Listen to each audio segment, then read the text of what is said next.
On est toujours en direct pour Fait en France, la télé depuis le pavillon de la certification Origine France Garantie. Pour continuer ces directs, j'ai le plaisir de recevoir le ministre de l'Industrie. Bonjour Monsieur Lescure, merci d'avoir accepté notre invitation. Gilles Taff, président de la certification Origine France Garantie, est également avec nous. Monsieur le ministre, vous avez fait le tour de ce salon, de cette 10e édition du MIF Expo, 1000 exposants, preuve que le Made in France a un engouement certain, le public est au rendez-vous malgré les grèves. Qu'est-ce qu'ils vous disent, les exposants, quand ils vous voient? Quelles sont les remarques? D'abord, moi, ce qui me plaît, c'est qu'ils sont extrêmement fiers de ce qu'ils font. Moi, je suis ministre de l'Industrie. Qu'est-ce que c'est que l'industrie? C'est tout ce qui fait des choses. On fabrique quand on fait de l'industrie. Et le fait de retrouver la fierté du fait en France, du fabriqué en France, c'est évidemment exceptionnel. Et c'est au fond ce qui rassemble tout le monde ici. Il y a de tout ici. Il y a des produits alimentaires, il y a des produits industriels, des petits, des grands. Il y a des produits qui sont plutôt vendus en B2B, c'est-à-dire en commerce indirect, et d'autres qui sont vendus dans les commerces qu'on connaît. Et ce qui rassemble tout le monde, c'est ça. C'est qu'on fabrique de la qualité en France, et les gens en sont fiers. Donc c'est sympa, franchement. C'est vrai que les entreprises sont fières de produire en France. Est-ce qu'elles ne seraient pas encore plus fières si elles étaient soutenues aussi par l'État? Je vais parler tout de suite de la commande publique, parce que je crois que c'est un dossier aussi qui revient beaucoup, qui vous revient beaucoup aux oreilles, parce que les entreprises le disent. Nous, on produit en France, pourquoi on passe à côté de certains marchés publics? Comment on peut concrètement agir? Non, d'abord, les entreprises, elles sont soutenues. Quand on dit qu'il faudrait les soutenir, on les a soutenues énormément, notamment dans le cadre de France Relance. Moi, hier, à Bercy, j'ai réuni des objets du quotidien qui avant étaient produits ailleurs, qui sont maintenant produits en France. En France, on reproduit des vélos, on reproduit des montres, on reproduit des jouets, on reproduit des chaussures, des t-shirts. Le lin, on est le premier producteur de lin, on est le dernier producteur de t-shirts. Il faut changer ça. Donc, on a beaucoup soutenu, notamment dans le cadre de France Relance, un certain nombre de filières, avec des millions d'euros qui ont aidé, notamment, à accroître la production. Là où je vous rejoins, c'est que si on produit en France, il faut qu'on puisse acheter en France. Et aujourd'hui, les acheteurs publics sont insuffisamment sensibles à ça. Alors vous savez qu'il y a des règles européennes d'achat public. Normalement, on doit évidemment, et c'est normal, faire attention aux deniers publics quand on achète. Donc avant de dépenser de l'argent public, il faut s'assurer qu'il est bien dépensé. Mais on a voté, j'y étais à l'Assemblée, dans le dernier quinquennat, des dispositions qui permettent aux acheteurs publics d'intégrer dans leurs critères d'achat des critères de circuit court. Est-ce que je vais chercher des produits pas très loin? Des critères environnementaux, des critères sociétaux. Est-ce que j'aide la société autour de moi? Est-ce que je suis un acheteur responsable? Et c'est très important, des critères aussi de souveraineté. Est-ce que je suis en train d'acheter un produit que peut-être dans 3 ou 5 ans, la prochaine pandémie, je ne pourrais pas acheter? Et donc tous ces critères-là, ils permettent d'acheter français. Et donc on travaille beaucoup avec les filières pour que ces bonnes pratiques elles soient connues. On a notamment la filière textile et luxe qui a écrit un guide des bonnes pratiques de l'achat pour acheter français. Eh bien, on va le diffuser, ce guide, de manière à ce que tous les acheteurs publics aient ça en tête. Quand on dépense de l'argent public, tant qu'à faire, achetons français, c'est quand même une bonne idée.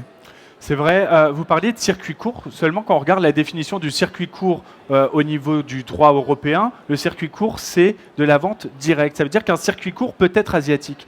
C'est différent dans la définition européenne du circuit de proximité. Est-ce que ce n'est pas finalement ce circuit de proximité qu'il faut faire jouer? Si, et surtout faire mieux connaître aussi les labels qui vont permettre de mieux informer les consommateurs. Donc fabriqué en France, Origine France Garantie, tout ça sont des initiatives extrêmement bienvenues pour informer davantage les consommateurs. Aujourd'hui, quand vous demandez aux consommateurs français, il y en a 90% qui sont prêts à payer un peu plus cher pour acheter français. Encore faut-il qu'ils sachent ce que c'est français, qu'ils sachent que c'est vraiment français, c'est-à-dire que ce n'est pas juste 5-10% à la fin qu'on assemble pour s'assurer qu'on mette un petit drapeau. Ça, c'est ce que permettent de faire les labels. Ensuite, il faut aussi s'assurer qu'ils font ce qu'ils disent. C'est-à-dire entre dire je suis prêt à payer un peu plus cher et payer un peu plus cher, je pense que c'est de l'achat responsable, c'est souvent de l'achat de qualité. Donc on peut faire avancer tout ça. On peut le faire avancer. Est-ce que ça va avancer? C'est ça, c'est la question. Ça avance déjà. On produit, vous avez dit, il y a quasiment 1000 exposants ici. Moi, je rencontre des entreprises qui n'existaient pas il y a 2 ans, qui aujourd'hui vendent et vendent très bien. Le vélo, vous savez qu'on a lancé un plan vélo. Moi, la semaine prochaine, je réunis avec Clément Beaune toute la filière du vélo pour les états généraux du vélo. pour qu'on puisse faire des vélos en France. Aujourd'hui, on vend des vélos tous les jours, on en vend 2 800 000, il y en a 800 000 qui sont assemblés en France. Il faut qu'on avance, il faut qu'on en assemble davantage. Il faut aussi qu'on crée des pièces détachées qui viennent nourrir les vélos qui ne viennent pas du Japon. Aujourd'hui, je ne donnerai pas la marque, mais tous les vélos de qualité ont des dérailleurs, des cassettes, etc., qui viennent du Japon. Il faut qu'on... Et je rencontre moi, des entrepreneurs qui sont prêts à faire ça. Donc le vélo, les chaussures, je le répète, les t-shirts, etc., les objets du quotidien, mais aussi des objets d'avenir, des moteurs électriques pour vélo que je viens de visiter, des enduits de peinture qui sont totalement bio, des trottinettes électriques, j'étais chez Plume tout à l'heure. Donc vraiment, on a un écosystème entrepreneurial qui se développe. Franchement, l'État fait sa part du boulot, hein, les aide et les appuie, et notamment en étant ici aujourd'hui. Donc moi, j'y crois, on va continuer, bien sûr. Monsieur Lescure, monsieur le ministre, vous avez raison, les entreprises produisent en France. Elles ont pour certaines des carnets de commandes qui sont pleins à craquer, mais parfois peinent à produire par manque de main-d'œuvre.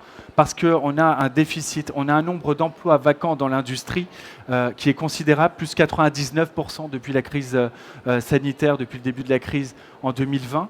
Comment on va pouvoir réassocier l'emploi et ces emplois vacants et ceux qui ne travaillent pas? Ça, c'est un des 3 défis de mon mandat. Moi, je me suis donné comme feuille de route. 1, décarboner. Décarboner l'industrie traditionnelle et développer l'industrie de la décarbonation. 2, le faire partout, dans tous les territoires, y compris dans les territoires éloignés, où la désindustrialisation a frappé et où la colère a monté. Moi, je me suis lancé en politique, je travaillais dans les affaires avant, parce que je souhaite que la colère diminue. Et pour faire diminuer la colère, il faut réindustrialiser. Et le 3e pilier, donc on décarbone partout, pour toutes et pour tous.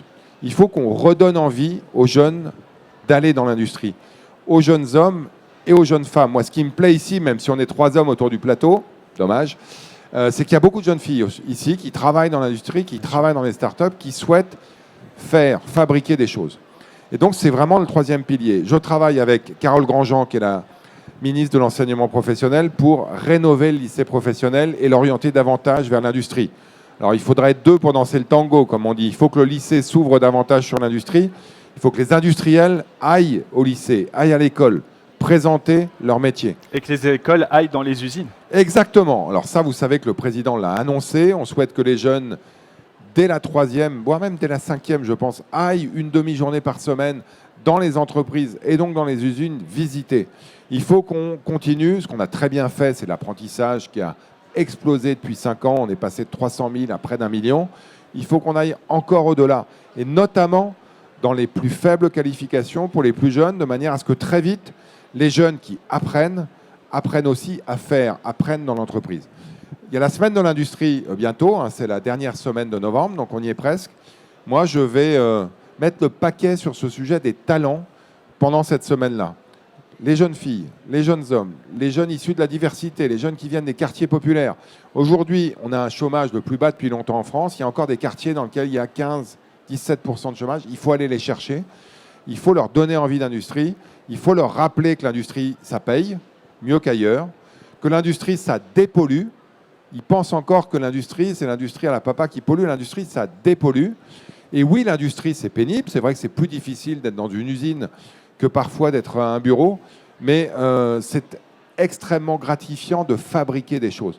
Moi, à chaque fois que je vais sur le terrain, que je vais dans une usine, que je rencontre des salariés, ils sont attachés à leur outil de travail, ils sont attachés aux produits qu'ils produisent, ils sont heureux de vous le présenter.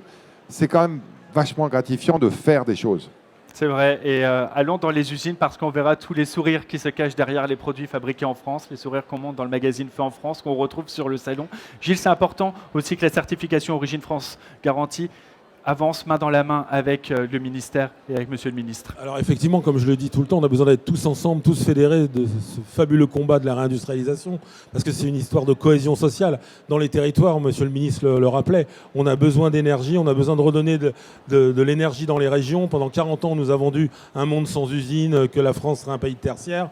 Donc on part de loin, donc on a besoin que tout le monde se fédère autour de ça. Et c'est pour ça qu'aussi la problématique de la commande publique est un vrai sujet, parce que ça peut donner de la vision, ça peut aussi donner du volume, et les problèmes de volume aussi peuvent faire baisser les prix. Donc moi, c'est intéressant pour moi qu'on travaille sur ce sujet, et on travaille avec votre cabinet déjà sur ce sujet de la commande publique, et je vous en remercie avec Origine France Garantie, parce que ça peut donner de la vision à nos entrepreneurs sur le temps long, parce que le temps long a de l'importance. On a vu que de voir les choses à plus court terme, ça peut coûter très cher. Donc c'est important d'avoir cette vision et que l'État porte les entrepreneurs français, parce qu'on sent qu'il y a une vraie dynamique. On le voit aujourd'hui, on était 100 il y a 10 ans, on est 1000 aujourd'hui, on n'a qu'une envie, c'est de donner. Donc on a vraiment besoin de cet élan et que tout le monde soit derrière cette noble cause qu'est la réindustrialisation.